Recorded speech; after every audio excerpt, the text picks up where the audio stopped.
情。早晨，各位委員。Good morning, members. We have passed the appointed hour, and we have a quorum. The meeting of the Bills Committee on Stamp Duty Amendment Bill 2013 is now called to order. Item 1 is meeting with the administration. Before the meeting, as usual, I declare interest. I own property, and I'm an accountant. The accountancy firm with which I work also provides advice on Stamp Duty Amendment Bill 2013 and related tax consultancy matters, but I am not involved in such work. Mr. Kenneth Leung, I declare interest, Madam Chairman. I own property, and I am employed by a law firm, and the law firm is also involved in consultation of the bill. Mr. Andrew Leung, I declare interest, and my company also owns property. Mr. Sun Chung Kai, I and my wife own property. Mr. Tony Che, I own property, and I also have a consultancy company which deals in property and other transactions. Mr. Leung Chi-Chang, I own property in Hong Kong. Yes. Mr. James Ho, sorry. I and my wife jointly own a property in Hong Kong. Yes, we all understand that. We've also relayed your views to the Secretariat, but we still have to stick to the rules. Now that's to protect members' interests. The administration has provided a paper on the issues raised on the 13th of June, and also the administration has responded to the views given by the deputations in writing. The administration has provided the papers. So if I may ask the government officials to answer members' questions first, and then they will follow up by answering the questions raised by the deputations. Thank you, Chairman. Good morning, members. At our third and fourth meeting, we heard members' views and also views of the deputations.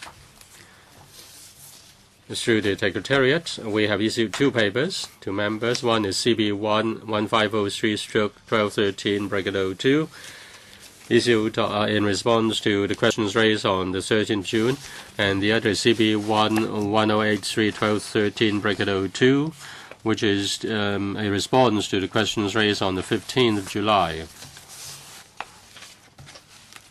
If I may first start with a general reply, and then I will go into the details of members. Concerning the questions raised by members on the policy objective of the so-called double stamp duty, the policy objectives were the issues raised by members. Why we were asked to extend the stamp duty to non-residential property, and members are concerned whether that would undermine Hong Kong's business environment. Now, in early 2013, we saw that the overall property market, in particular the non-residential sector, was rather buoyant, and we proposed to adjust the ad valorem stamp duty rate in order to cool down the market with regard to enhancing or after enhancing the demand-side management on residential property. We also want to prevent the exuberant activities to be extended to the non-residential sector. Therefore, we introduced the DSD. In 2012, turnover of non-residential property market rose by 40% to 200 times in respect of the trend, and the prices in comparison with 1997 peak rose by 70% to 200 times. With the introduction of double stamp duty, we've seen a cool down in the property market. The expectation of just a rising market has changed. From March to August, property prices rose about 0.4% on average per month. In comparison with the first 2 months, the increase was 2.7%. As for non-residential market or non-residential sector, from March to August, shops, offices, and flooded factories, prices rose on average by no more than 1% per month. In comparison with the first 2 months of this year, which was, and also in comparison with 2012, which were 2% to 4%, we can see there was a significant slowdown in the rise of prices. We've heard that these measures may have an adverse impact on the business sector. We understand that. But this is an extraordinary situation, and we need these extraordinary measures. We hope we can get the understanding and agreement of the community. If we want to stabilize the property market effectively, we need the measures, and this in the long term will be favorable to the business sector. Some deputations asked whether non-residential property for self-use or for the use of the owners themselves could be exempted, and also could there be a refund. Our view is that any exemption for non-residential property may undermine the effectiveness of these cooling measures. If we make any change when the market is keeping watch, that will not be appropriate. At present, there is still uncertainty. The situation of low interest rate and a lot of liquidity continues. We cannot undermine the risk of the property bubble. We need to maintain the integrity of the demand management measures. The second point is about the Hong Kong PR's need to buy their own property. We've also provided information in the reply. After the introduction of various demand management measures, we've looked at the number of transactions of residential property. Concerning the buyers who are Hong Kong PRs, the number of transactions have been studied. In 2010, before any measure was introduced, as for the whole year, HKPRs accounted for 82.3% of the transactions, residential property transactions. From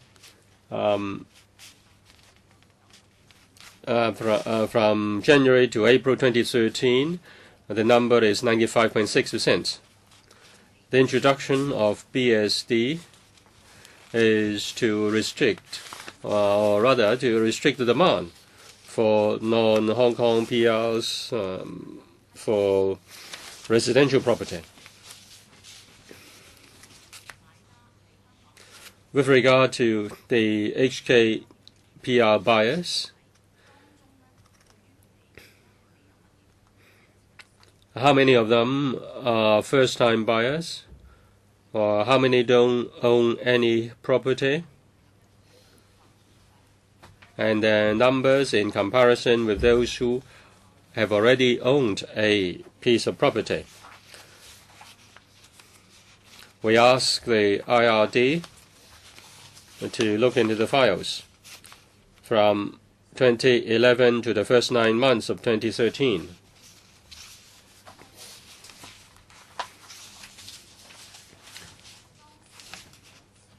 Concerning those who don't own any property in Hong Kong and who are Hong Kong PRs, in 2013, from April to August, there were 2,800 odd transactions. In early 2013, before the introduction of DSD, the number was about 2,900, so it was roughly the same. In 2012 and 2011, in comparison to 2011-12, the number declined a bit. So, and as for those who have already owned a piece of property or more, in the first, I have say for April to August, the number was just 1,100. In comparison with early 2013, which was 2,900.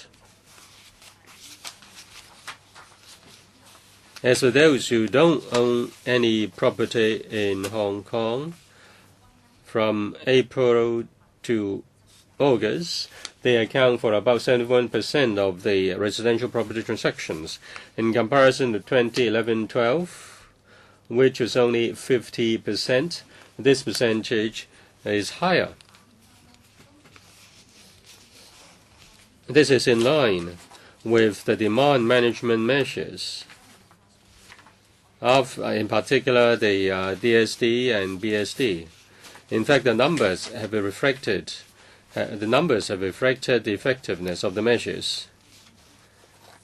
As for the third point, concerning those who buy a replacement property, who trade up or trade down,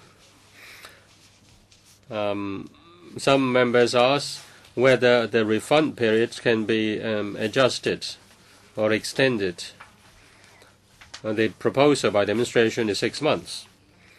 We take into account the following factors in formulating our measure. We have to consider our policy objective. When there is a tight supply, we have to make choices to prioritize the housing need of Hong Kong PRs.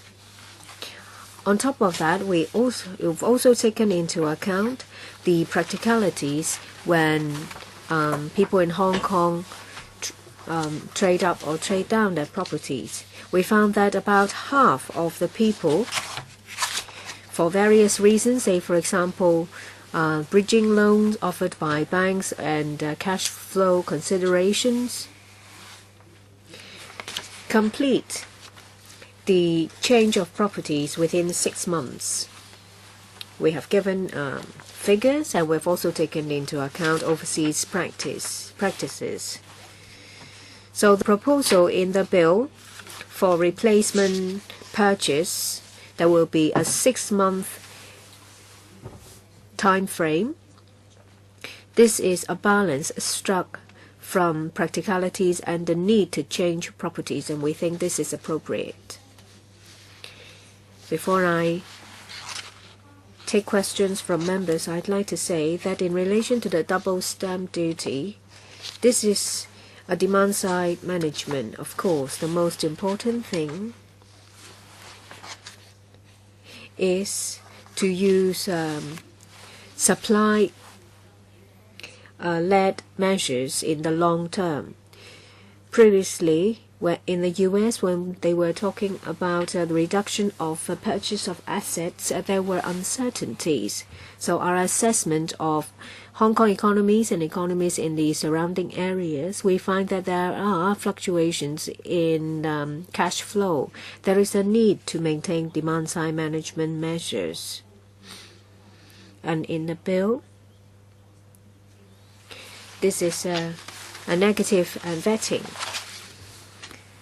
This will take into account changes of the market, and prompt reactions will be in place to make adjustments. And this is my presentation, and I welcome questions, and we will continue to work closely with the LegCo to complete the legislation.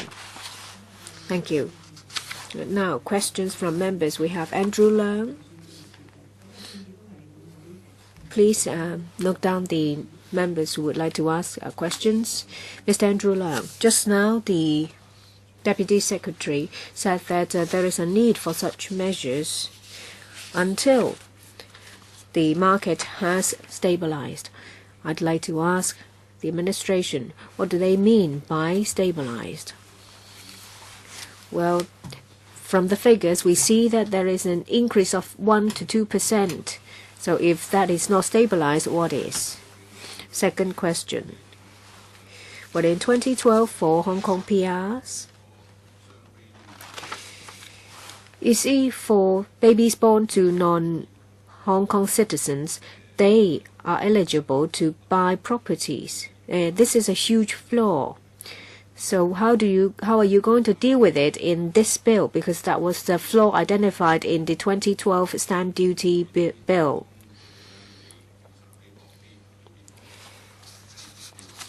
You have gone over some overseas practices in the appendix.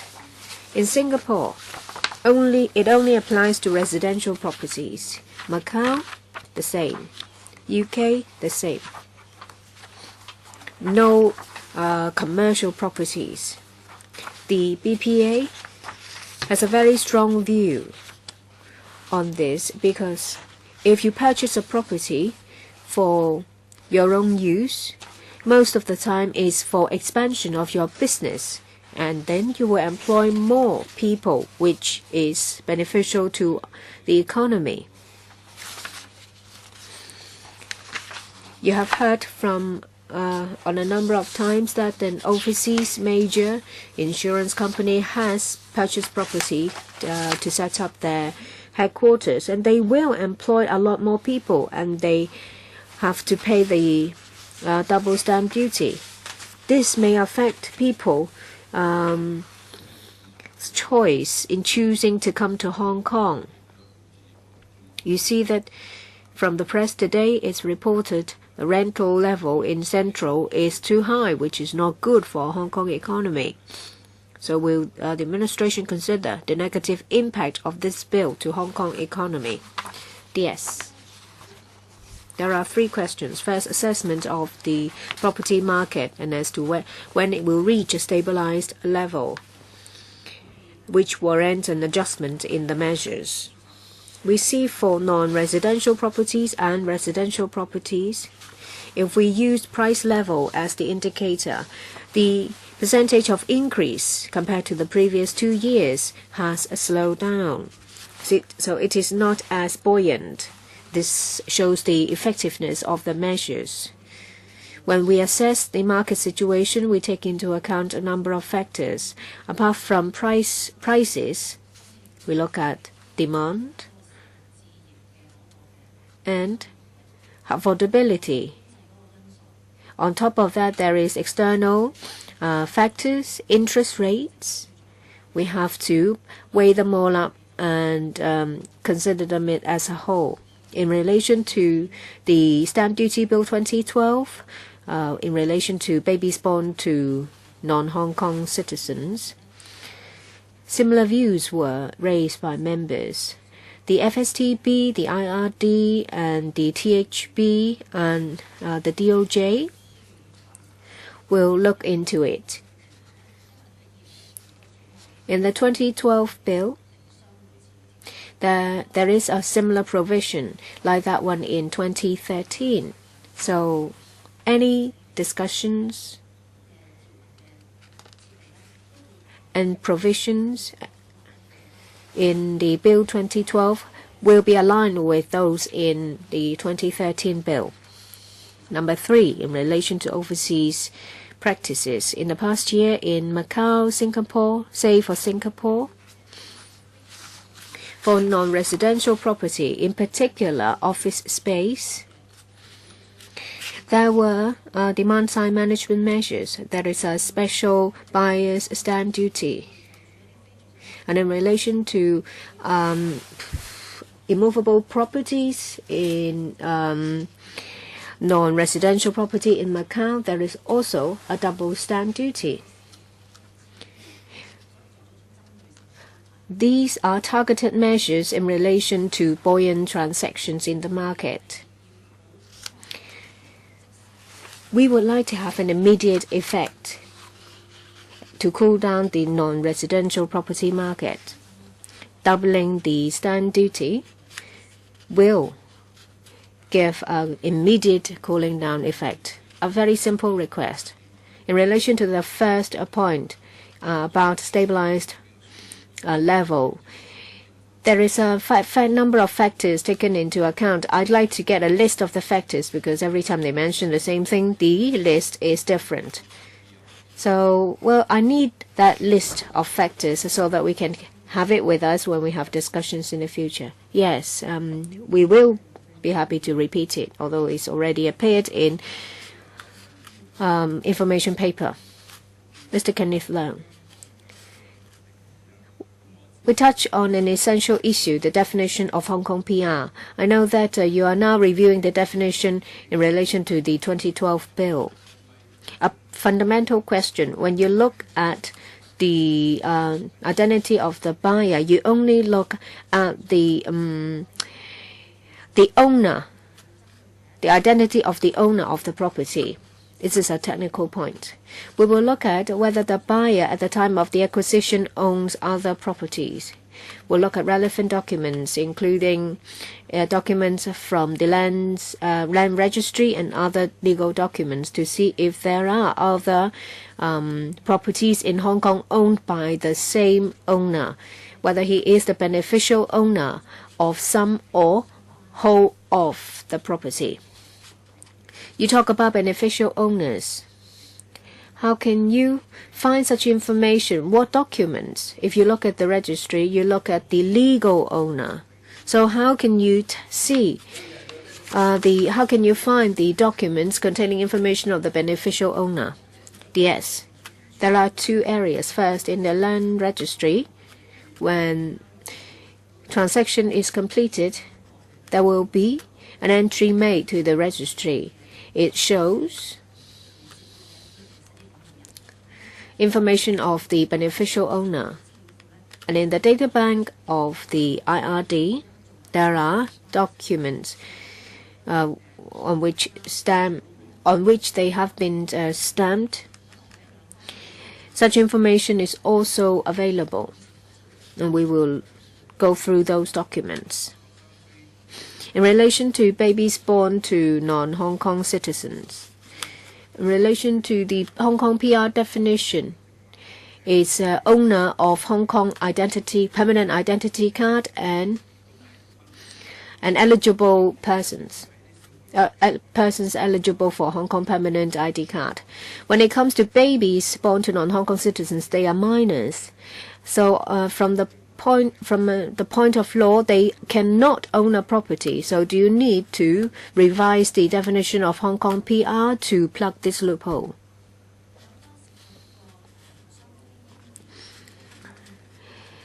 Babies born to non-Hong Kong citizens, and when they are still minors, in physical age or psychological age, they are incapacitated persons. Currently, they can make purchases by a trustee or through a trust. And there are provisions that is just for fairness. In relation to the overall definition of Hong Kong PR, under the current definition, they include babies born to non-Hong Kong citizens because they are Hong Kong permanent citizens. So we have to take that into account and not exclude them. We are aware of the issues. The THB and the DOJ are preparing documents, and they will be elaborated in the next meeting of the 2012 bill. When a lot of bilateral tax agreements, when it comes to the definition of residence and permanent residence, apart from considering whether the person holds a Hong Kong permanent ID card or whether such person will be issued one. Then when they make an application, you may also consider whether the prospective buyer has resided in Hong Kong in the past 3 years. If you take those two into account, I think there is a chance for you to plug the loophole. That is, you have to hold a Hong Kong permanent ID card plus residency in Hong Kong in the past 3 years. And as to the number of days, well, you can think about that later. This is just a suggestion. Please take that into account. Next, Mr. Leung Chi Chang. Thank you. I'd like to look at this bill from two angles.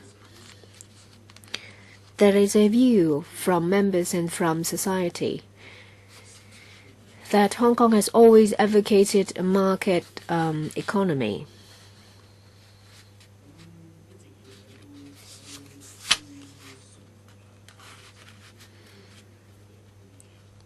This is something that has been practiced in Hong Kong for a very long time, and even our government has mentioned this. And it seems that in recent years, that this has changed a lot.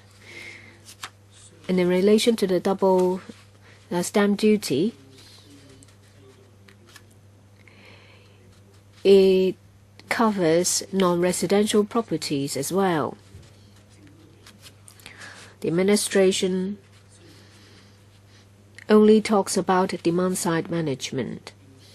They did not talk about the adverse impact on a free market economy.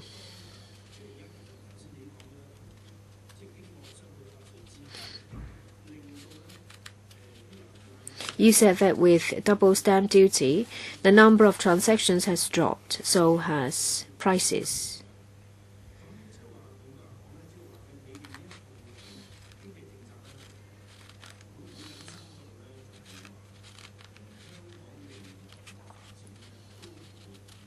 Will that be the trend for the future development of Hong Kong's economy? That is, you will use administrative measures to intervene when there are problems. Will this be a standing policy? Is it a major policy of the administration? Please give me a clear answer.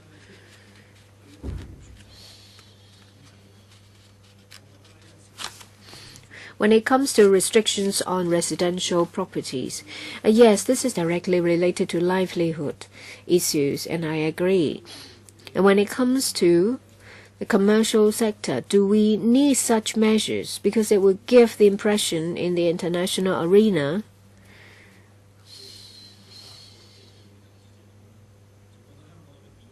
that Hong Kong has changed.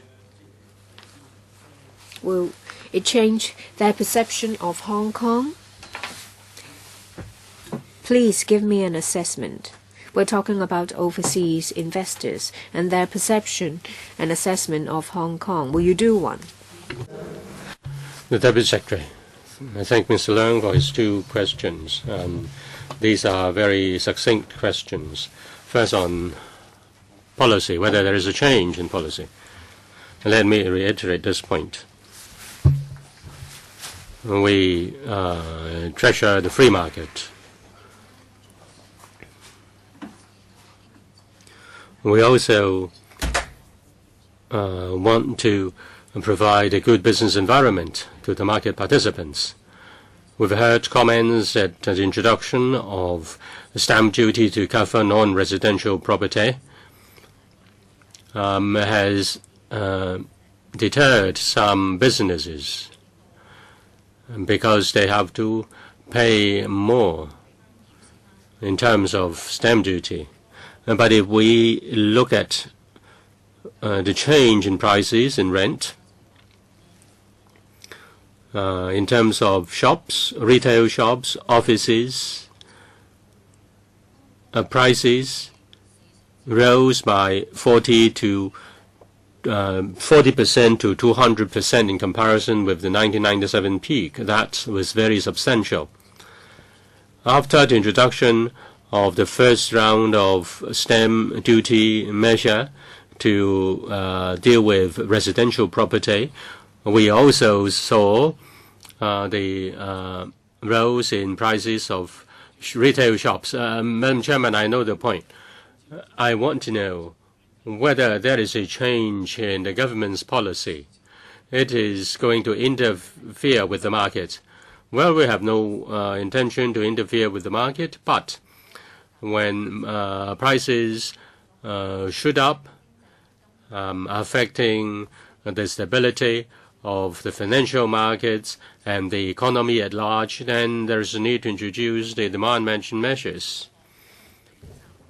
We hope that in this extraordinary time we introduce the measures, we can stabilize the market in the long term, and we will provide a stable business environment. Madam Chairman, I hope you can give her some time to answer the question on the perception of overseas investors on Hong Kong. What is your assessment, the Deputy Secretary? In our meeting with the deputations in this chamber, and also on other occasions, we met with overseas chambers of commerce. In fact, they did appreciate the government's efforts in introducing measures to stabilize the property market. Concerning the measures and whether it should be the ad valorem stamp duty or whether it should be other kinds of stamp duty, there may be different views. And some may hold a view that if residential property is held for a longer period of time, a certain exemption or certain arrangement should be made. But generally speaking, a continuous rise in prices of property or in rent will also deter overseas investment in Hong Kong. Mrs. Sin Chung Kai, I want to tell Mr. Leung, through you, Madam Chairman, that there is no free market in Hong Kong. We don't issue 3 TV licenses. We just issue 2. The government officials call the shots. There is no free market at all. Now, the Deputy Secretary seems to say that there is a certain leeway in respect of the 6 months restriction. So are you considering giving some leeway for the 6 months restriction on trading up or trading down property? Would that be extended to, say, 9 months a year? Let me speak in detail on this point.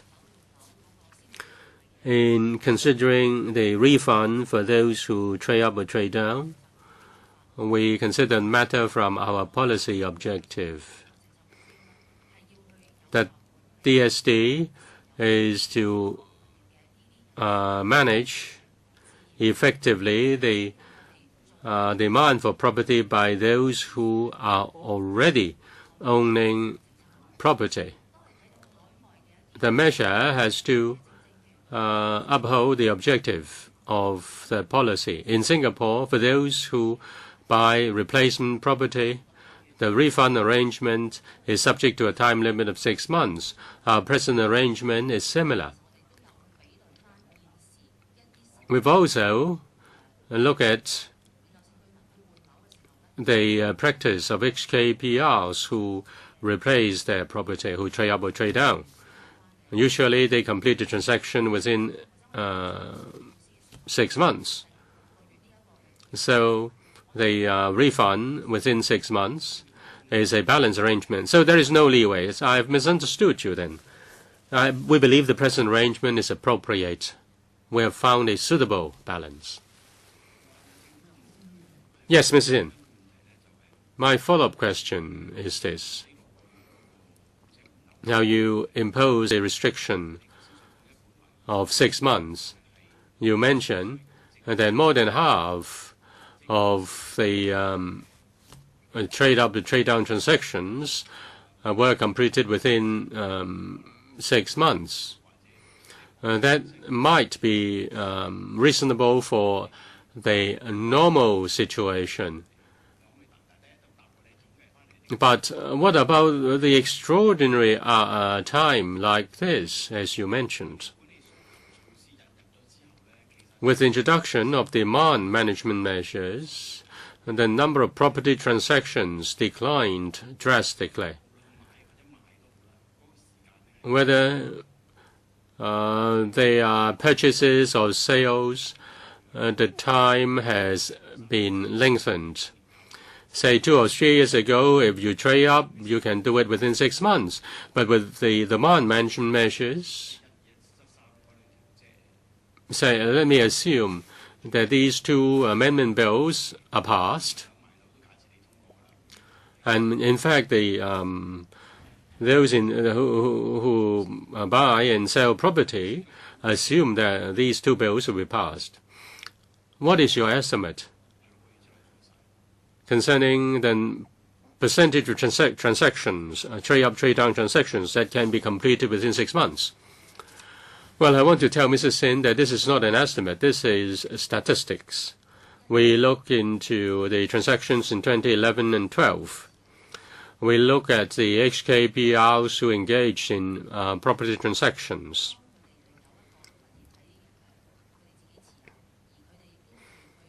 When they sold the property they owned and then they bought another property, more than half were able to complete the 2 transactions within 6 months. As for others who could not, they had other arrangements. We also look at the bridging loan arrangements, usually offered by banks. Usually the time limit is 6 months. So we think 6 months is a period suitable to care for those who have the need to switch their property.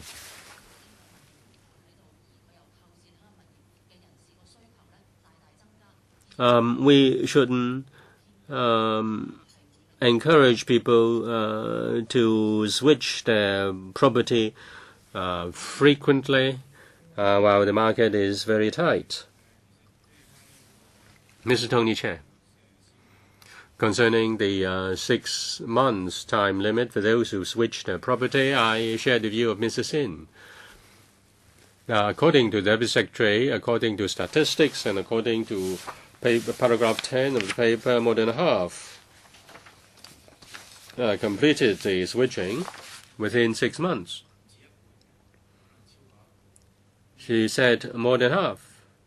So I just want to clarify whether it's half or more than half, and if more than half, how much?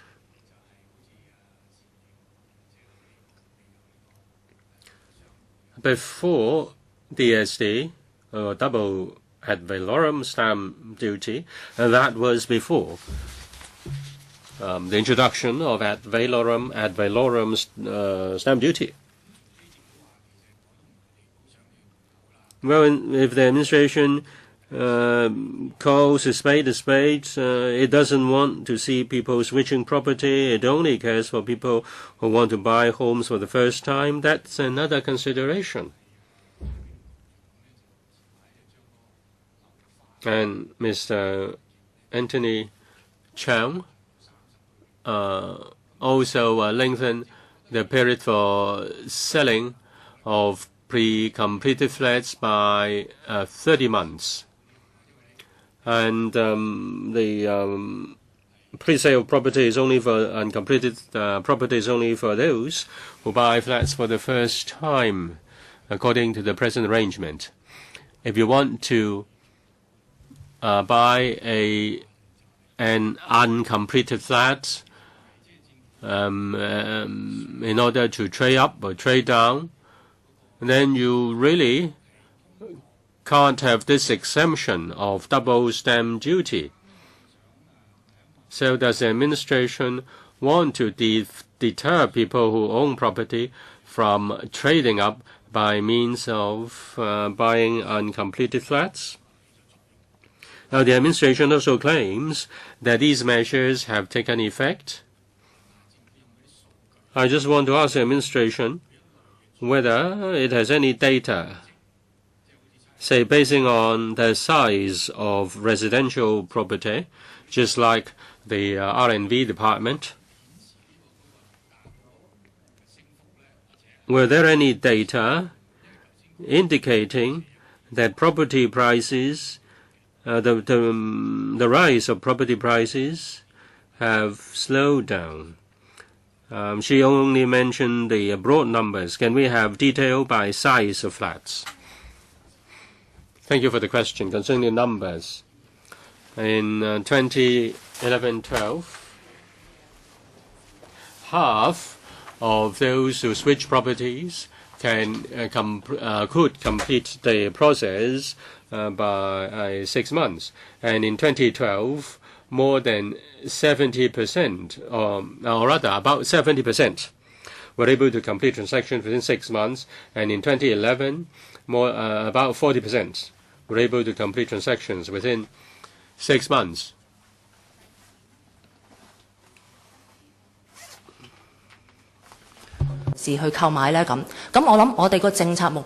Whether we want to deter people from switching property, I think we give priority to those who buy property for the first time or who don't own any property at the present time. As for those who switch property, they have already got one property in hand at least. Now, if we give exemption for more than 6 months, then some people may own property, more than one property, for a much longer time, and we don't want to encourage that. We therefore have this restriction. We don't want our exemption to undermine the effectiveness of our measures. We want to. We believe this is a suitable balance. Another question. I'd like to get some data for Hong Kong people who are buying a replacement property, but that property is off plan.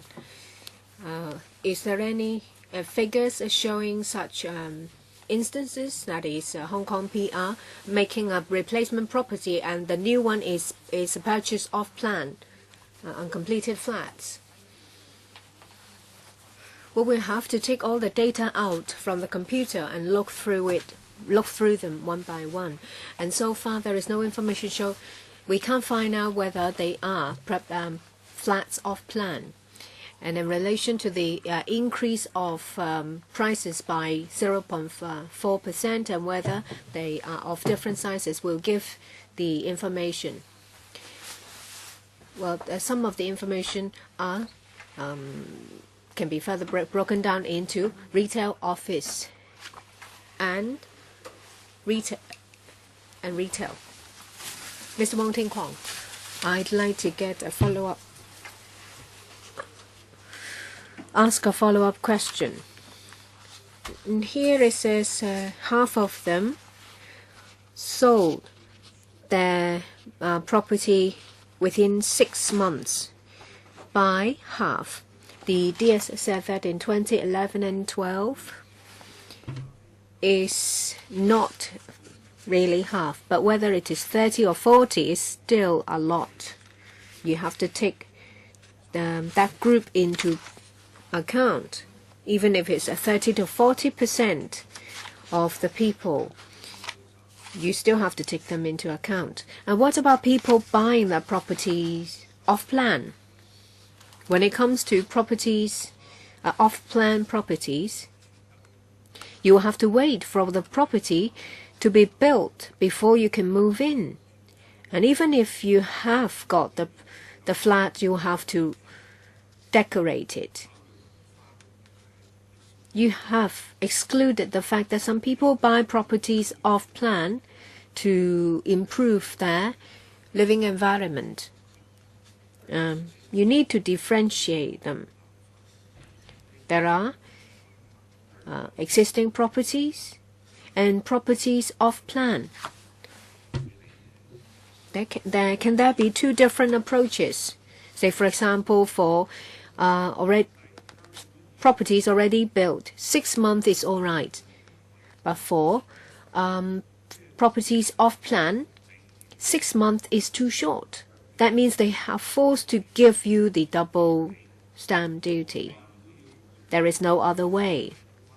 So if you plan to buy a flat of plan, when you want to change your property, you will have to take the double stamp duty into account. Can the administration consider this? I support cooling measures, but when I'm living in one property, and if I buy a flat of plan, I still have to have a place to live. So when I can only sell my old property when I get occupation permit and move into the new flat. Can you expect to move into the new flat in 6 months? If it's bought off plan? Well, some flats are for some off-plan flats are for sale 36 months before they are completed. And it's only wishful thinking if you expect to get a refund under such circumstances of the double stamp duty. So can there be a different approach, one for built flats and the other one for flats purchased off plan? Yes. We have a duty to explain to members that when we consider exemptions given to replacement flats, we have policy considerations, and we have to take into account the reality. Mr. Wong mentions flats of plan. Well, we've heard that view, and in the end, we have to strike a balance. We have to weigh everything up. Some people may be buying properties off plan. Some others may, for other reasons, ask for a longer period. In the end, if we introduce major changes or exemptions, we have to consider whether it will affect the message and the effectiveness of the measures. And I'd like to reiterate that there is a need to set a time frame. 6 months is appropriate. We have taken into account the policy consideration and the practicalities of replacement flats. You keep using the word balance. Well, my view, my suggestion is also a balance.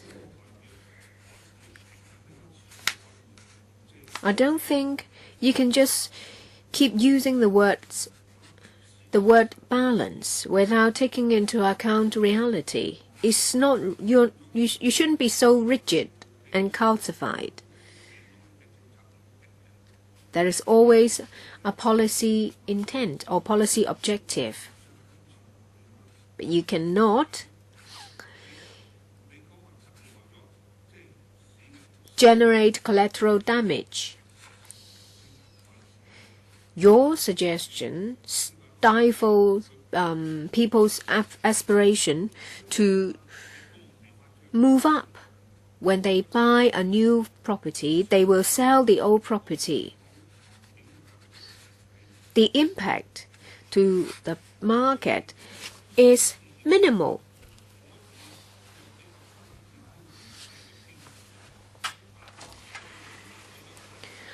For first-time buyers, the threshold can be lower.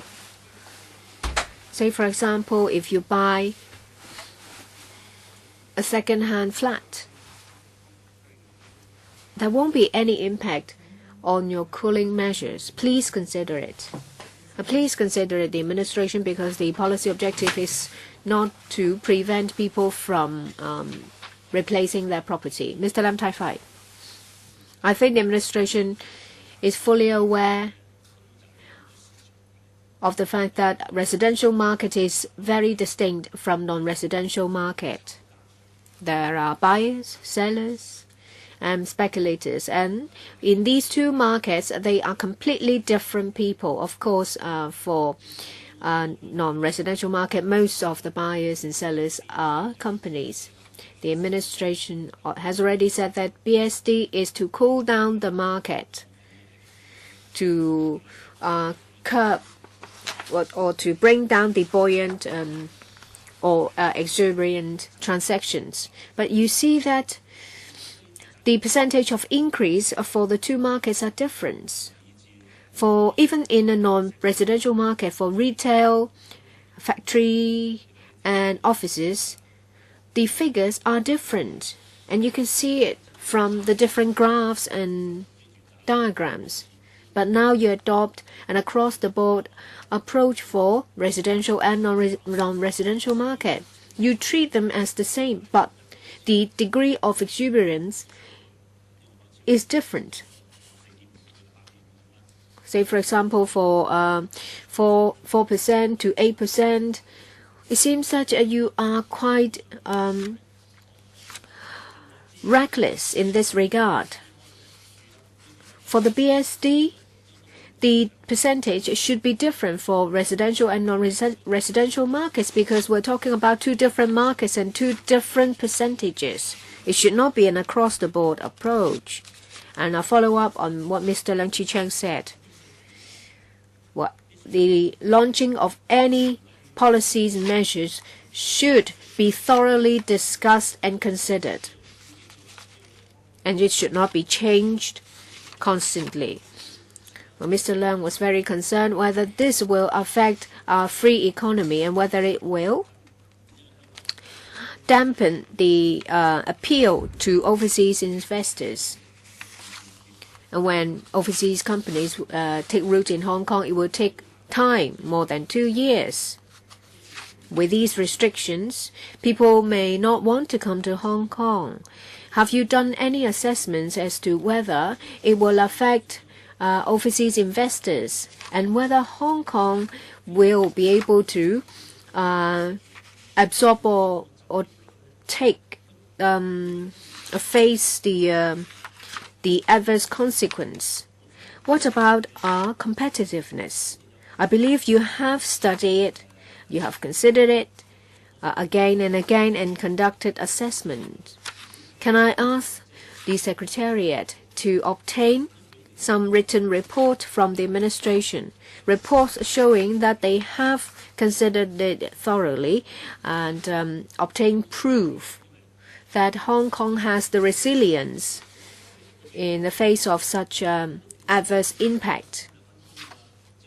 I believe that if I ask the administration to use 2 or 3 minutes to give me such assessment, it will be unfair, because they will be detailed assessment. So can I get the same from the administration, so that we can look through it and have a thorough discussion with the administration, so that we can tell overseas investors that they can rest assured that Hong Kong will remain unchanged, because in the end these measures will be beneficial to Hong Kong. DS. Thank Mr. Lam for his questions. The first point. Well, he said that I may not have time to answer the second point. So the first point, let me reiterate. At the beginning of 2013, when it comes to residential or non-residential market, there was exuberance. So the double stamp duty is to achieve an overall effect. So there, instead of trying to achieve different effects. And in 2012, when we rolled out the first round of demand-side management, the market turned stable, but at the beginning of 2013, it got buoyant again. So when we roll out the first round of demand-side management as a whole, we see the effect for the situation in 2012 because of the spreading of exuberance from the residential market. There are signs that it might spread to the non-residential market, and that's why we think that we needed to have demand side management in non-residential market. And in 2013, after we rolled out the second round of demand side management, between March and August, we saw that the rate of increase has stabilized. And in relation to impact on our business environment, when we roll out the 2 rounds of measures, of course, we have before that conducted assessment of the impact to our economy. We will make such information available. When it comes to prices for different types of property from 40% to 200%, and rental increase was over 10%. This will adversely affect our business environment in that operating cost will increase. So in an extraordinary time, we roll out such measures. When the market stabilizes, we will introduce adjustments because these measures will not be there forever. I have follow-up questions. Can I queue again? Yes. There are still 2 members in this round. Mr. Abramchek. Well, it seems that the DDS has got reasons, but these reasons are not justified. They just think that these reasons suffice. Say, for example, they want to issue just 2 TV licenses, but for me, 2 or 3, it doesn't matter. And I support executive-led. You have to be very clear when it comes to legislation. If you legislate to stop Hong Kong people or companies to buy properties, then just legislate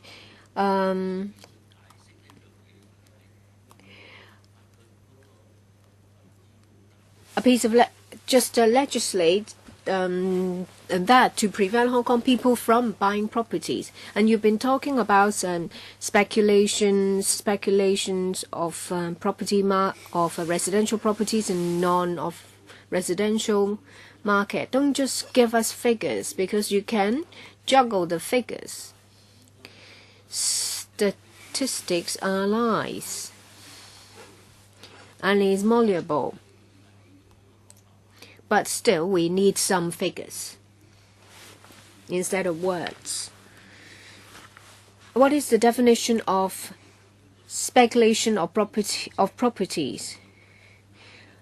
To what level should it reach? Say, for example, per square foot is wrong, and to what level should it drop? Prices. Then it's right. Not all companies can buy properties. Some, especially SMEs, have to rent. If you don't allow investors to buy and then let them out to SMEs,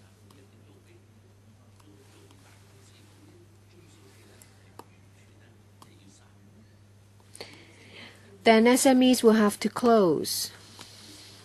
In just 1 year, you have completely distorted our economy. Well, the free economy exists in name only, not in substance.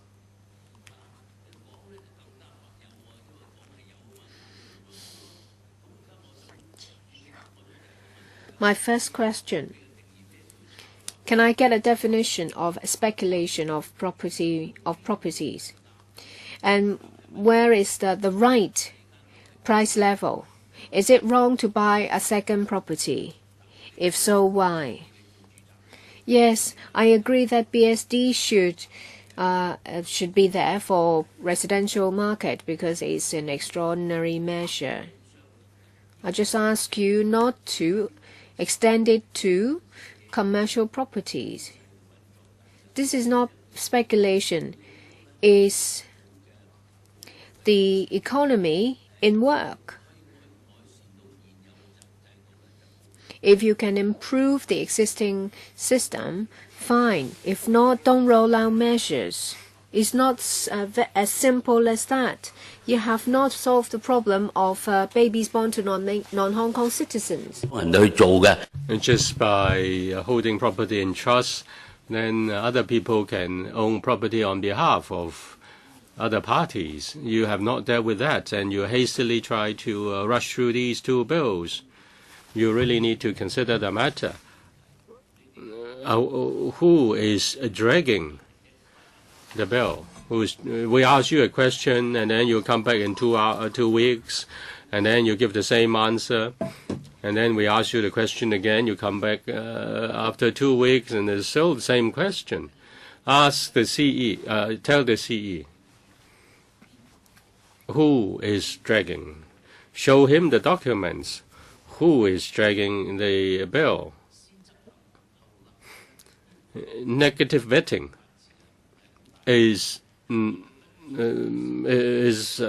a very strong impact on the rule of law. We only allow that if it is unavoidable. We don't want to drag the bill out. We are not stalling. But if you can't answer our questions, we still need to follow the matter up. What do you mean by speculation, property speculation? As said by Mr. Sheck, people can buy property in his personal capacity or buy property through a company. Different people have different needs. It's difficult to define, and it's also difficult to define what is property speculation. As for this bill, we believe we need to introduce an overall demand management policy. We want to cool down the property market on the whole.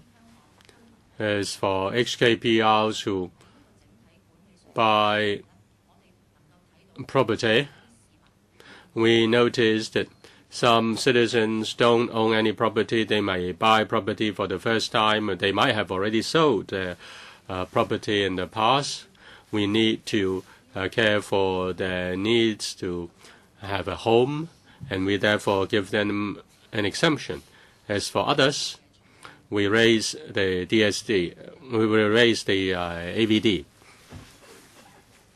Now she said she wants to help those who don't buy, who don't own any property. Then you can give incentive to those people while you penalize other people. This is just like SSD.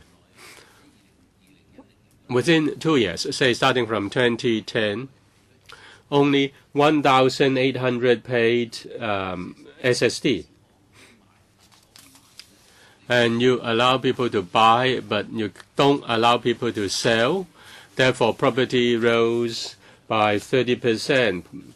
It's not the responsibility of the real estate developer. It's the responsibility of the government. Your law affects the whole community. In fact, you're self-contradictory. You say property prices have stabilized. Is there any definition? You can't even give a definition on property speculation. If you don't have any definition, then how can you measure your policy against the yardstick? Madam Chairman, I wait for the second round. Mr. Lee Chia-yan, I declare interest. Yes, I allow you. I own property. I live in that property. And also the Alliance in support of democracy in China also intends to buy a property, and we may have to pay DST. But I really want to learn from Mr. Abraham Sheikh. He is good at filibustering, though he does not admit his filibustering. He asks a question.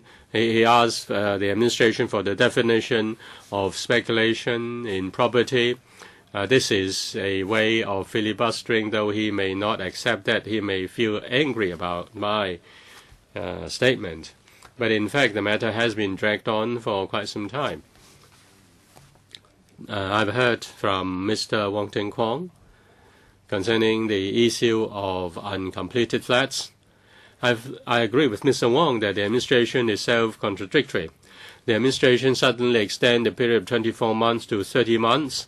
You extend people to buy. You encourage people to buy uncompleted flats.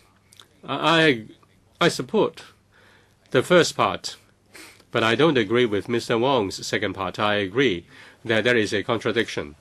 You shouldn't extend the period from 24 months to 30 months. I think the concern seems to be based on one who owns who buys property. If you own a property and you want to trade up, then you really cannot buy an uncompleted flat. Now, if the measures cannot force the price of property down, then the measures will not be effective. If people are not exempted, then they may therefore defer their purchase plan, and that may help to drive property prices down. From the viewpoint of the Labour Party, I think we need to see a decline in property prices so that prices will be within reach of the ordinary people. And in the process, that may cause some inconvenience to other people. Say for the alliance, it also has to pay DST if it is to go ahead with buying a piece of property. We want to bring property prices to the affordable level. But if the government is pulling punches, then the measures will not be effective and property prices will not go down. Now, there is a policy to extend the sale of uncompleted flats from 24 months to 30 months. I think that's not appropriate. That's a relaxation, and that's not reasonable. The administration should not extend the period from 24 months to 30 months. The message should be clear. The measure is to cool down the property market. And we want to see a decline of property prices to the affordable level in the administration. Now, concerning uncompleted flats, the THB, in considering enhancing various measures, has made this adjustment. We need to uphold the integrity of our measures.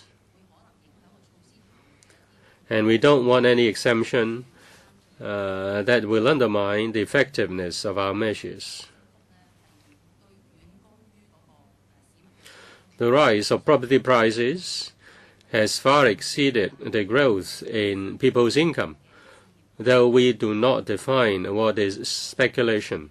If we look at the income to mortgage ratio, it rose from 48% to more than 50% in the second quarter of 2013.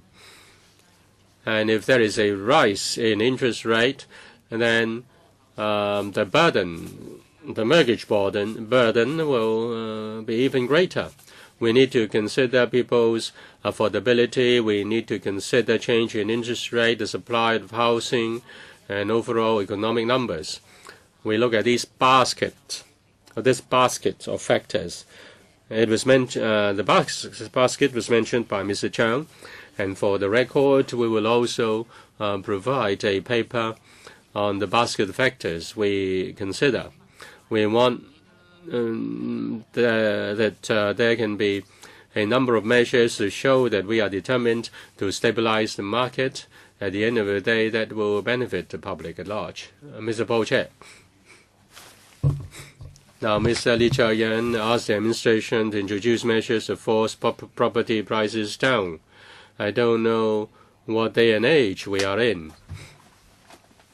I understand Mr. Li's point of view. But what is a reasonable level? Just like what he criticized Mr.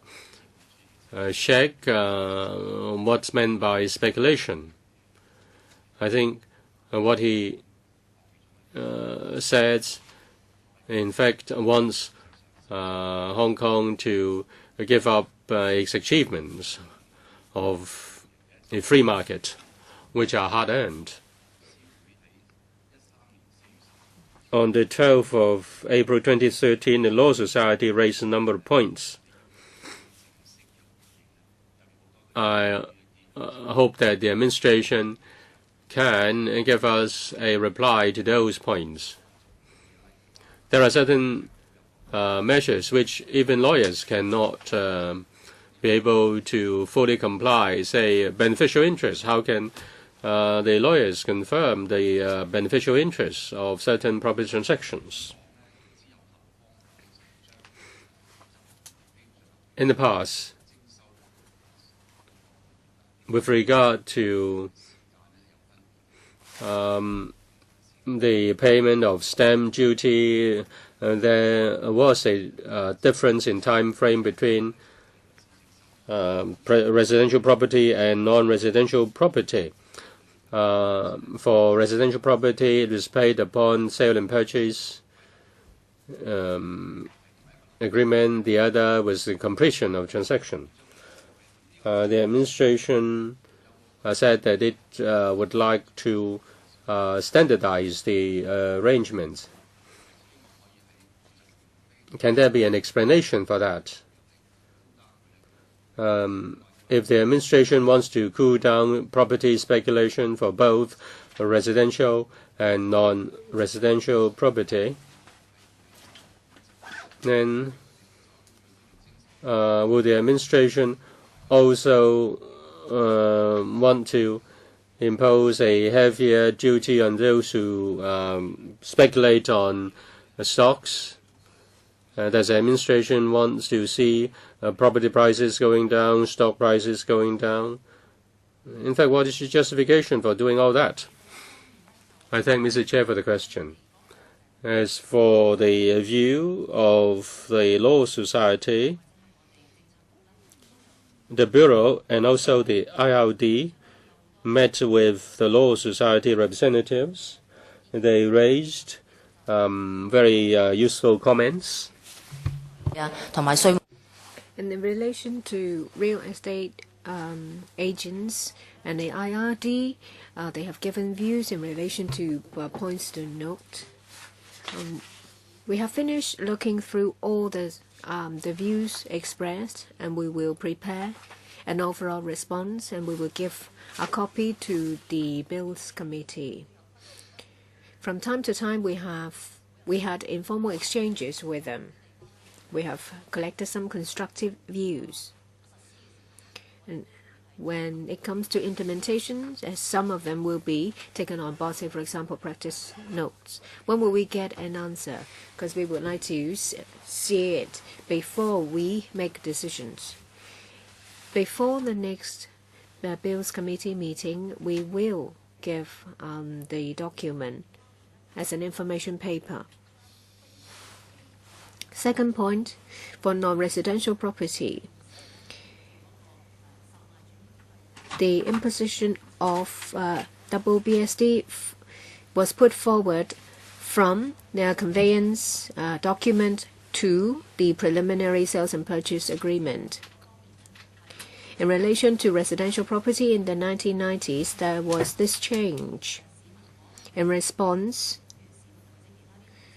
to the fact that investors or residents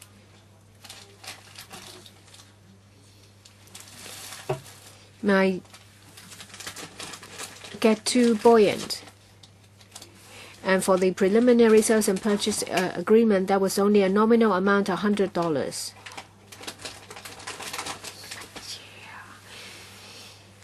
Together with the adjustment of duty rate, they are complementary with one another. This is an overall demand-side management. If it is a transaction made in a short term, this is a very effective demand-side management. You have given me the policy, but not the justification. So based on what reason is it changed? This is a permanent change. You've been talking about cooling measures, but they are just temporary measures. This change is a permanent change, and it should be justified. Why did you change this to a permanent one? The policy intent or objective is to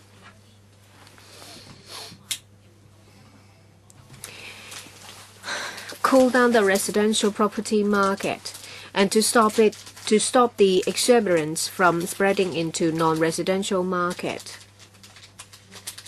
So we have to align the collection of stamp duty in the two markets, because when there is an inconsistency, investors or speculators will change to the non-residential property market. It will only add to the exuberance in the market. So we have to align the two markets. So it's not just targeting the housing need of Hong Kong people. It's to combat any speculative activities. When will it be extended to the securities market? And yes, I have clearly expressed our policy intent is to cool down the overall property market and to stop the exuberance from spreading to non-residential market. Can the DS give us the information in relation to the technical discussions with the Law Society? In the last meeting, I asked you to give us your response to questions raised by professional bodies. And I'd like you to go over these technical points orally in the meeting. Apart from the Law Society, there is also the Hong Kong Association of Banks and other professional bodies. So you are in constant liaison with them? Yes. And in relation to technical points, well, we have prepared a table, but I can take out the technical points and put it in an information paper to the committee. Sorry, speakers off mic.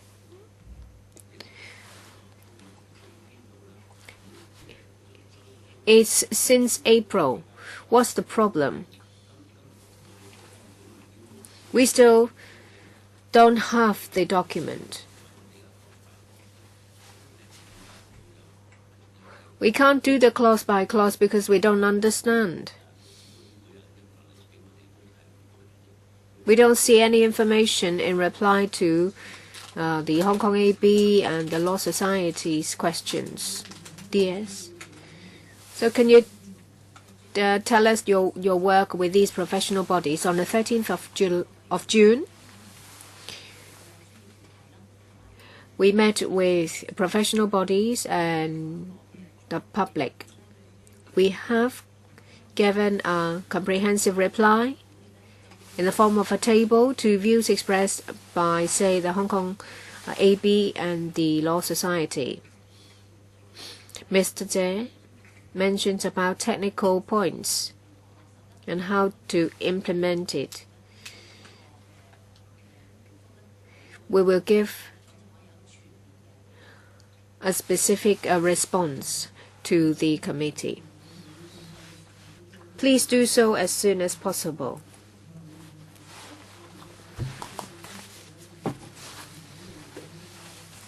The administration has given us paper in relation to the responses to views of deputations and individuals.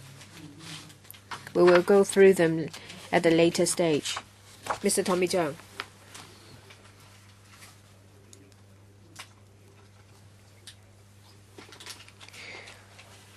I didn't want to say much because I don't want to give the administration or the DS or the CE the excuse that we are filibustering. But actually they are filibustering. And then they point the finger at us, accusing us of filibustering. But we did not do any such thing. We will not do so. They should do something. They keep everything up their sleeves. And when we ask for information, it's like peeling an onion. So I have no question because I don't want them to drag on. Yes, as you rightly pointed out in the information paper on the 2 questions raised on the 13th of June, there is a detailed table in the annex.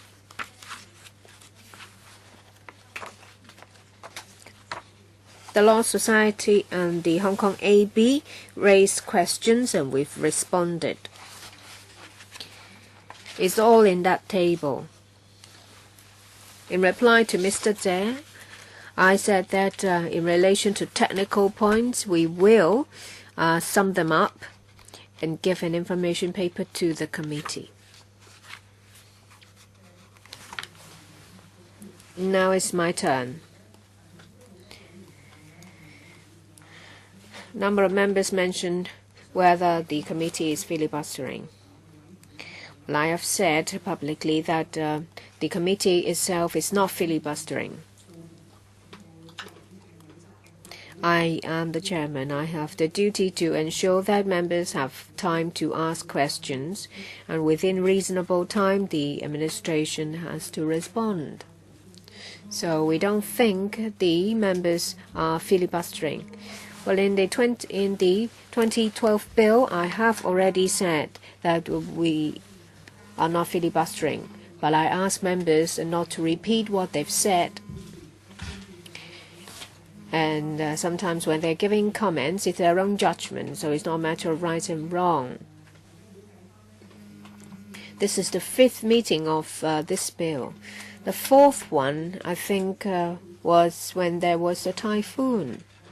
The first one was short, the second one, members ask questions, the 3rd one is public hearing, the 4th one is a day when a typhoon hit, and this is the 5th one. So I have to say repeatedly that we have to ensure the members have sufficient questions, sufficient time to ask questions, so it's not a matter of filibustering. Let me tell you how I feel.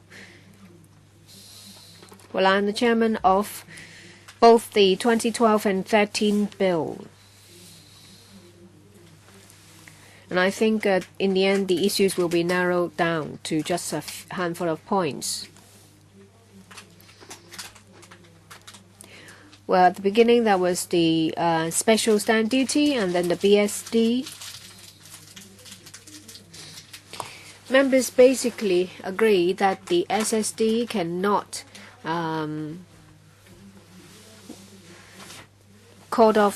ward off speculators. Mr. Shek agrees that housing need of Hong Kong people should be given priority, but he wondered whether there should be exemptions in transactions done in the name of Hong Kong companies. I think the point of contention is whether these demand-side management measures should be extended to non-residential markets. There has been repeated debates. Majority of members query such an approach.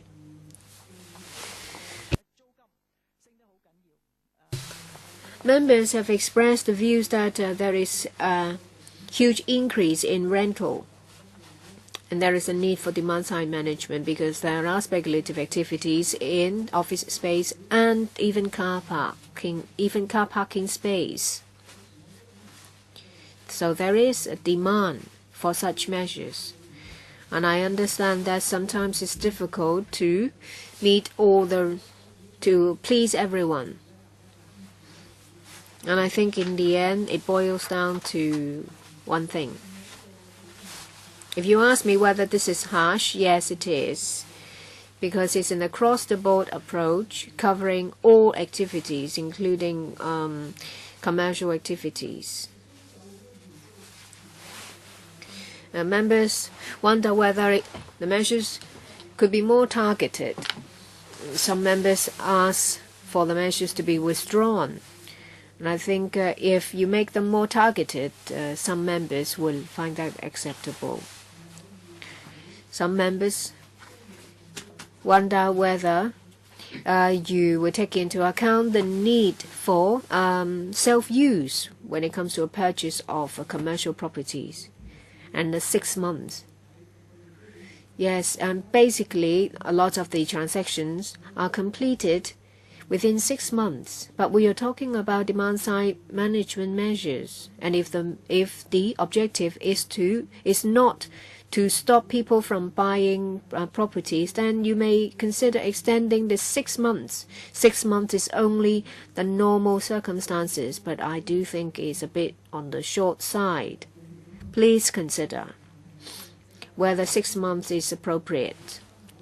Some members mentioned about flats purchased off plan. 6 months is too short for them, and they're forced to pay the double stamp duty. And that's all I want to say. Please consider it, DS.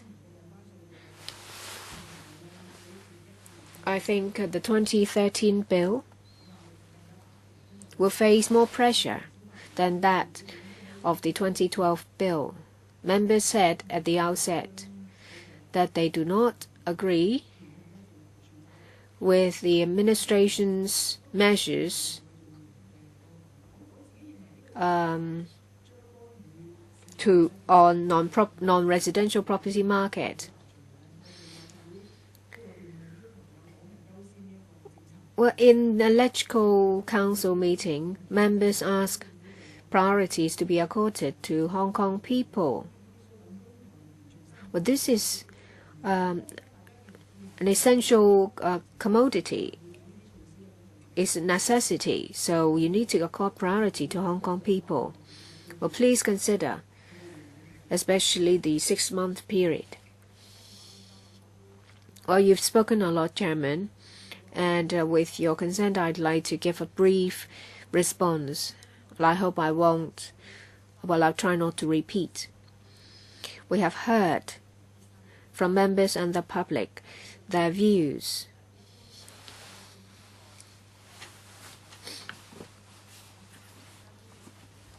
You see from the policy objective and the policy intent that it is necessary. Without such measures, well, you say it is harsh, but our point is that if it is not effective, then we will not be able to bring down an immediate cooling effect. So the measures will have to be strong. In considering any exemption, we need to be narrowly defined and targeted, and we aim at those who don't own any property at the present. We think that is a targeted arrangement.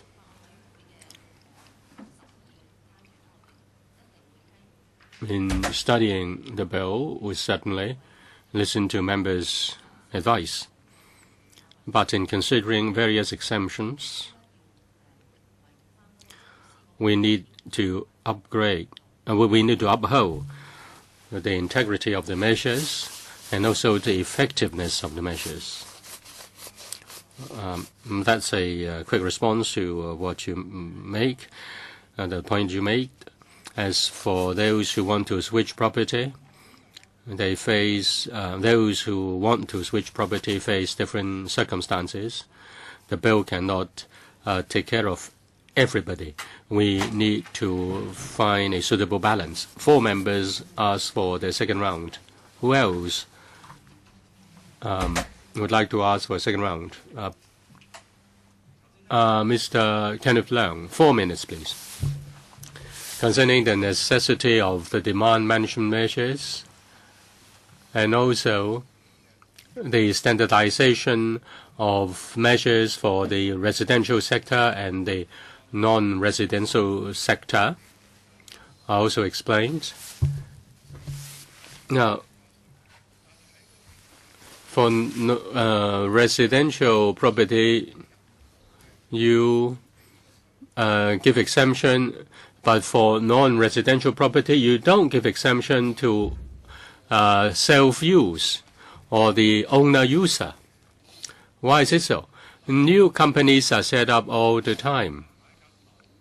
A company buys an office, is not given any exemption.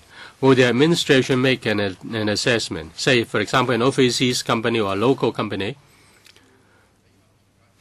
which buys a property and it has paid the DST. If it can prove that it used that office and conducts business activity in that office, including recruiting employees, will you make reference to Section 45 and Section 52 of the stamp duty, and if the company makes a statutory declaration and provides the documents, say, for example, within 36 months, whether the company has made use of that office, paid property tax, recruit any employees, and then according to that statutory declaration, the double stamp duty would be refunded to that company. In fact, there are similar provisions in the law which can be invoked. Now, for residential property owner, you allow the owner's self-use. Why can't you allow companies doing the same if they use their own office, which they've bought? In fact, these companies which buy property in Hong Kong are contributing to Hong Kong's economy. They come here to do business. They buy their own office. Why can't they be given the exemption? Why an honest businessman who owns an office, who recruits people in Hong Kong, who does business in Hong Kong, is not given any exemption? He buys the property for business activities. He doesn't buy the property for speculation. If he can prove that he is engaging in business in Hong Kong, why can't the administration give him the exemption if he buys an office? If you want this bill to pass quickly, then I really hope that you will consider an overall assessment of the impact of the bill. This is just a very narrowly defined exemption. What will be the impact of that on the market? You cannot just evade our question. From April until now, I have all along been raising this point, but the administration just said that it is not necessary. You want to send a clear message to the market. I really hope that the administration will consider my suggestion. Well, in fact, the proposal was raised at the first meeting. What is your view? I know Mr. Leung wants to be constructive. He wants to give some suggestions to the administration. At the start, in my overall reply, and also in the written replies we've given members, we say that whether the owner-user of non-residential property can be given any exemption. Let me reiterate two major points.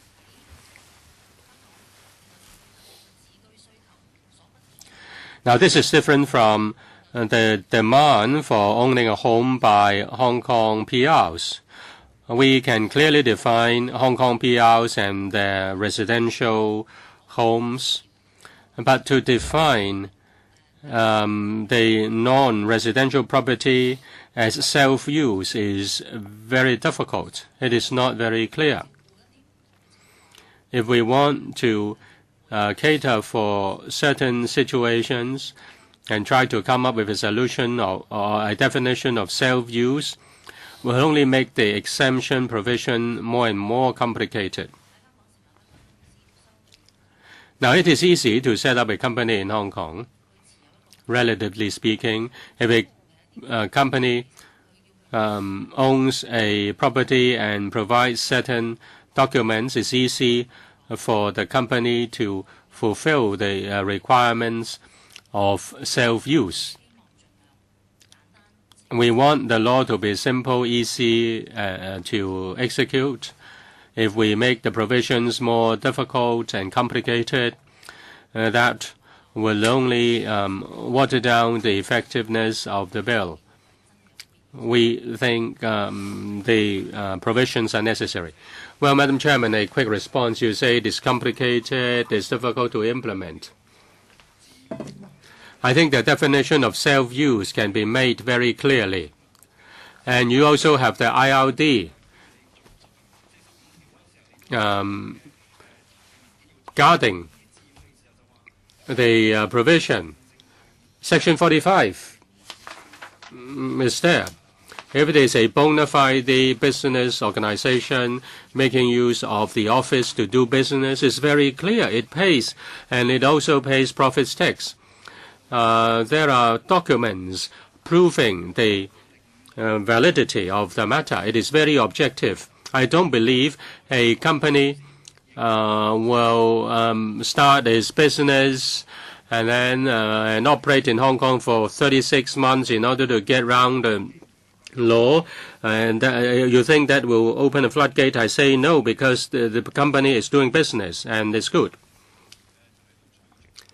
Now, we are asked by the administration to pass this bill as soon as possible, and also the Stamp Duty Amendment Bill 2012. The administration introduced the bill on the 5th of April, and then we had our meeting, first meeting on the 30th and then of April, and then we met the deputation on the 3rd of June, on 13th of June, and we scheduled a meeting in September, but it was blown away by the typhoon, and this is the fourth meeting. Mr. Chair asked for the response to the Law Society's view, and you've spent half a year and you have not yet come up with a detailed paper, and you are now urging us to pass the bill. This is not the Provisional Legislative Council. We need to be serious in looking at the bill. We can't close our eyes and pass the bill. Now, the Law Society gave you a paper in April, and now is the end of October, and you have not yet done your homework, and you are now urging us to pass a bill as soon as possible? As said by Ms. Abraham Sheikh, you have to do your homework. Madam Chairman, I hope that the official can tell or should tell the CE that the progress is not desirable or not satisfactory, not because of us filibustering, but because of the failure of the administration and also the typhoon. Now, several members have raised this point. Now you say that more than 50% of the transactions for trading up or trading down were completed within 6 months, but the situation was before the harsh measures. Now you have not got any new statistics after these harsh measures have been proposed. I estimate that with the demand management measures, the time needed for trading up or trading down will be much longer. Will the administration provide us with the details concerning whether the time required for switching homes has lengthened after the demand management measures? Can you find statistics for us? Now, now you may say that if the period is more than 6 months for switching homes, people will have to pay more tax, and therefore they will speed up the process. But you need to tell us, show us the statistics. But anyways, I hope the administration will extend the time period to more than 6 months. Now, concerning the 2 points raised by Mrs. Sin with regard to the views of the Law Society and the views of other groups, we've issued a paper in response to the views on the 13th of June, and we have attached in the appendix the major comments of the Law Society and other professional groups. We provided the details, and we are able to discuss those details with members and respond to the questions. As for the numbers for switching property, we look at statistics in the past few years. In 2012, there was already the SSD. At the end of 2012, we introduced a BSD. In 2012, as for those who completed the switching within 6 months, the number increased over those of 2011. We cannot see that with the introduction of demand management measures, the time for switching homes or switching property has lengthened. The majority completed the transactions within 6 months. In fact, in 2012, there were more cases completing the transactions within 6 months than those in 2011. With regard to the 6-month period, we believe it is appropriate. We need to impose a cap on that period, and if we extend that period, we don't.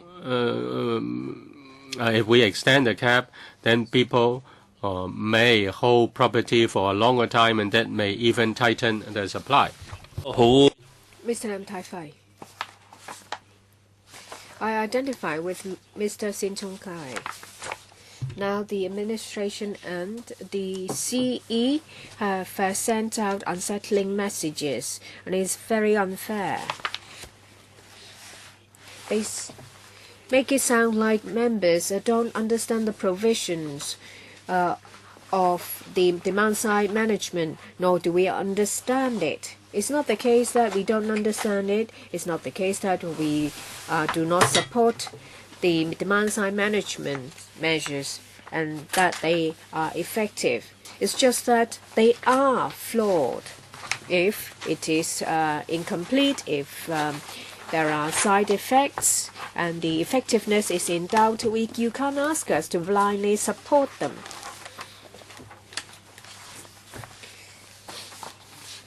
You mentioned the reason why double stamp duty has to be extended to non-residential market. You said that you don't want the exuberance to spread over to this market, but it's not there yet. So we don't know whether you're right or wrong.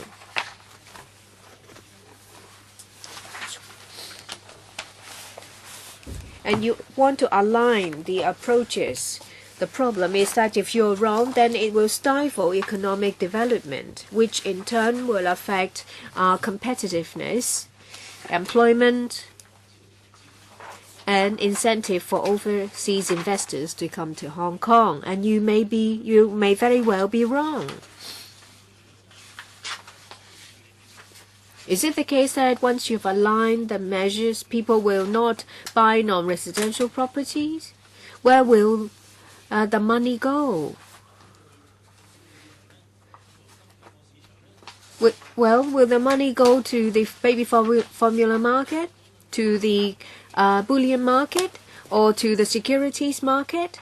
Or you think that once it's nothing to do with the property market, then you can forget about it? But when there is an abundance of capital, then you need to find a way for them, find a place for them to go. And I don't really agree with Lee Cheuk-yan. Why do we have to push down property prices in the non-residential market?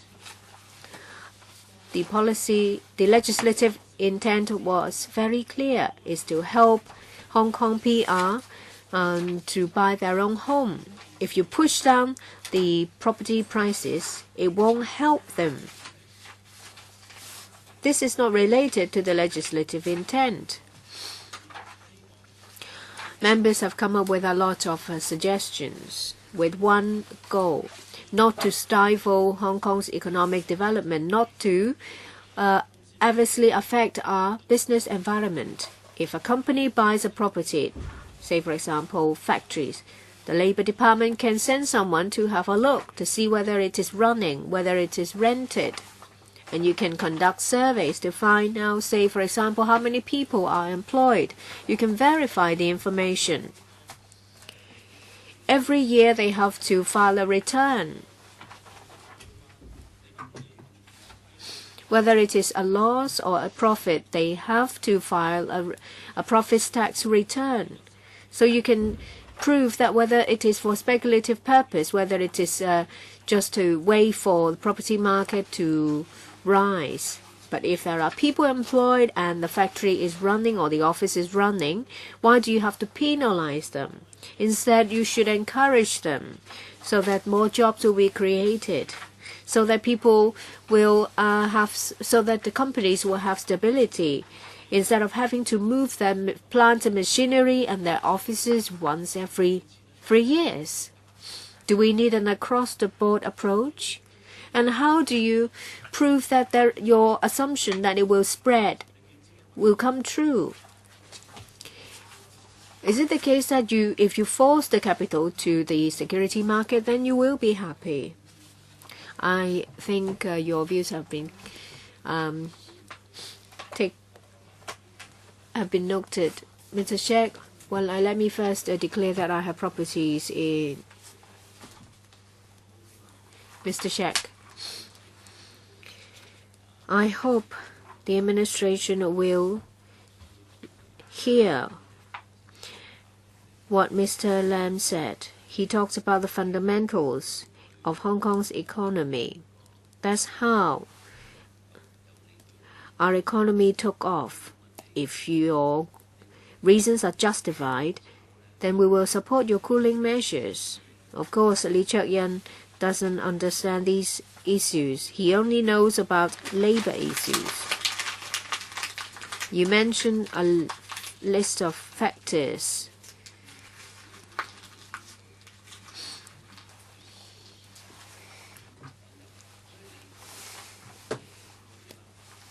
So the legislative intent is very clear, is to facilitate property purchase of Hong Kong permanent citizens.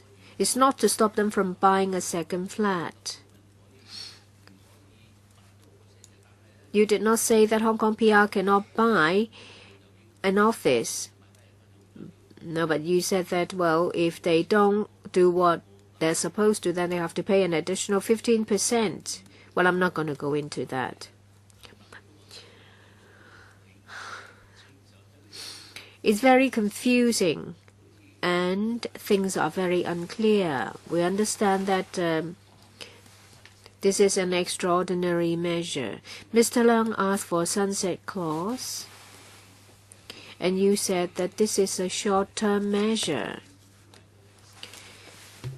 3 years or so. That's why he proposed that.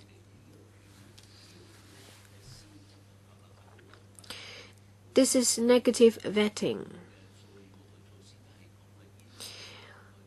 And that is the case for duties and different types of tax. But if it will have a major impact on our economy, then you have to be very careful. You should talk to the Treasury. You want to curb speculative activities, but it will affect our economy.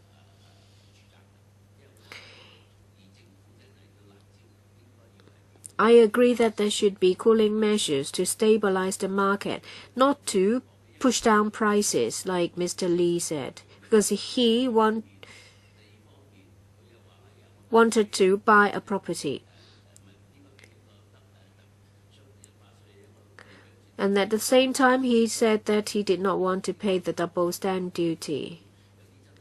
Not everyone can get donations simply from the streets. It's very important because it affects the business sector. You have to make things clear.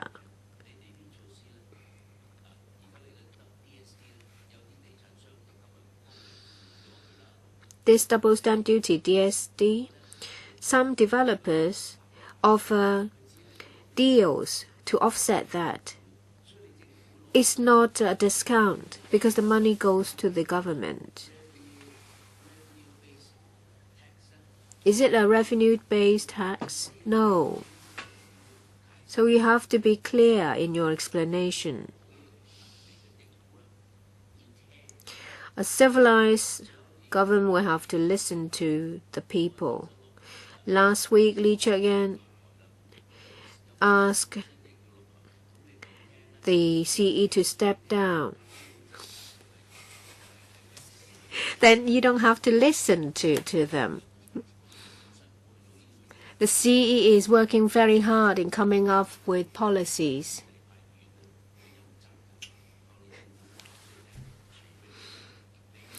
We have the duty to remind you. If you continue to use these measures, you will harm yourself. We are not asking you to water it down or to withdraw it. This is across the board. Treating the two markets as the same, it doesn't work. It will have a huge impact on our economy. It's not the case that we say that the government should not intervene. When the market malfunctions, yes. We support DSD, BSD, SSD. But there are far-reaching implications to our economy in the long term. That's why we kindly remind the administration. If the administration would like to improve the relationship between the executive and the legislature, then they should listen to us.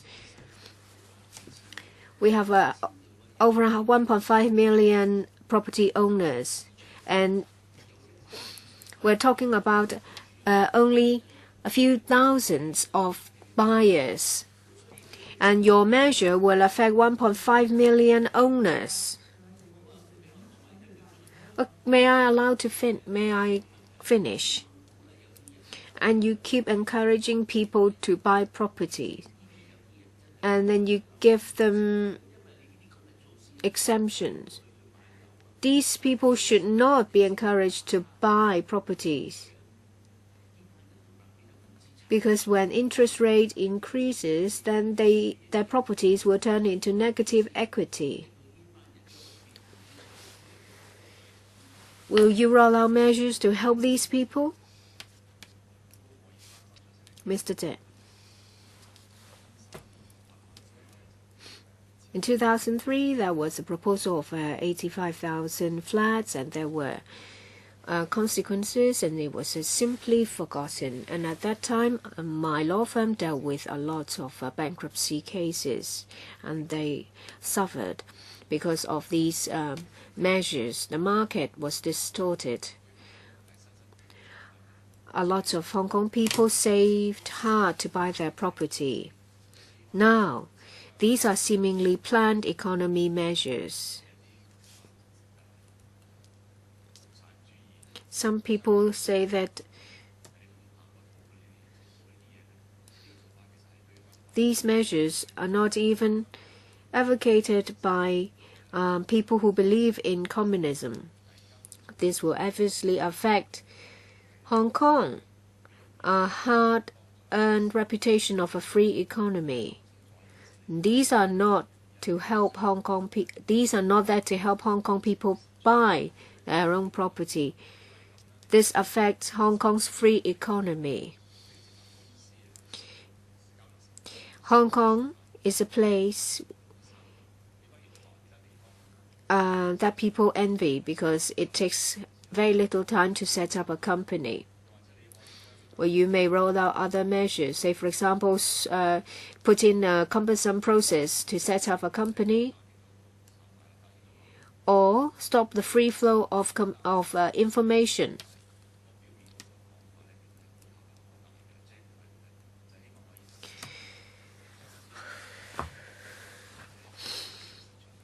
I think you're just trying to introduce a reshuffle in Hong Kong. Well, you have your own agenda. This is not for the good of Hong Kong, maybe for other reasons. If we have a truly free economy, then the volume of transaction is very important. Free flow of information is very important. Efficiency is very important. But you are suppressing all these. You are destroying what Hong Kong is proud of.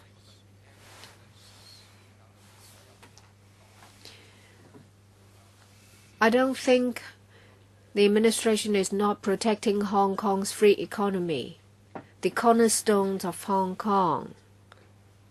Instead, they are attacking them. I don't need an answer. Perhaps the DS has misunderstood me. In the past, in the commercial transactions, more time was given to them. Stamp duty is only paid when the transaction is completed at conveyance, instead of asking them to pay it upfront because it will add to their operating cost. In Hong Kong, it used to be the case that they try to minimize the cost and increase efficiency. But now all these measures are attacking these good things. It doesn't help Hong Kong people buy their own property. These are permanent measures. You will not withdraw them. Even if you withdraw the BSD or the DSD, you shorten the completion period. They have to pay the stamp duty upfront. This will not be changed. It's permanent. This increases cost and reduces efficiency. DS, would you like to reply? If I may. Mr. Lam Tai Fai, Ibrahim Sheikh, and Paul Tse made a number of points. Just a few words. First, the DSD is not based on assumption or guesswork. There is data showing that in recent years there is exuberance in the non-residential market. So that's a fact. 2. We are aware of members' concern that for people who don't have properties and when they want to acquire one, whether these measures will adversely affect them.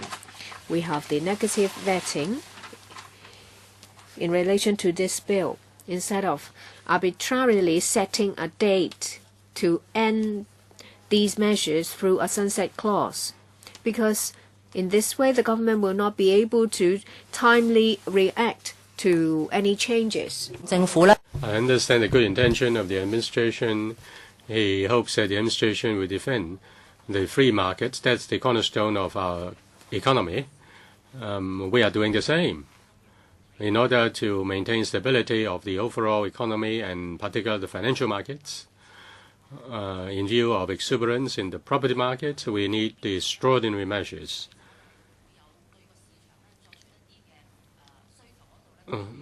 We introduce these demand management measures. Well, the final objective is to uphold the stability of the economy. Mr. Sheck, well, I'm really frustrated. She's really saying nonsense. Well, I do not criticize the civil servants. They are just doing their job. Now, would you tell the administration, Madam Chairman, if there is any chance of considering any amendment? If the answer is no, then let us put it to the vote. Let the political parties to make a stand. I think this is wasting our time and your time. You are so patient, and yet you have made a very important point eloquently.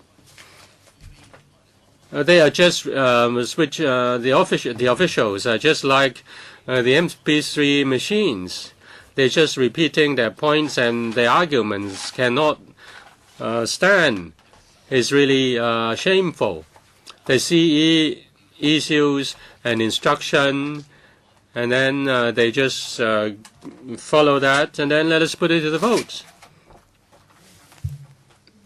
Now, because of the typhoon, we only have 2 occasions to discuss the response of the administration, and then at the next meeting we'll discuss the administration's response to the deputations. Maybe after 1 or 2 meetings, after members have exhausted their views and arguments, and when the administration has responded, and then I will ask the Policy Secretary to come along to confirm whether that is the position of the administration. Madam Chairman, we don't need the Policy Secretary to come. If he tells you that there is no change to the bill, then let us inform the House. Let us go ahead to do clause-by-clause study. We have meetings several hours. And the government officials spend their time with us. Are they really speaking things from their hearts? Are they speaking the truth?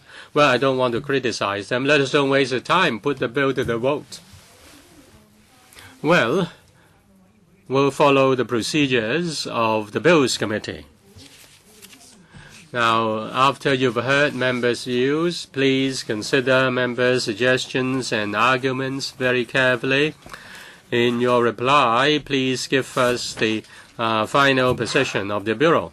Now, Madam Chairman, if she is just repeating her points, that's and we are not allowed to repeat, that may be unfair. Well, I understand Mr.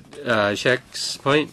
I just conduct the meeting according to the established procedures of the Bills Committee. Thank you. Meeting adjourned.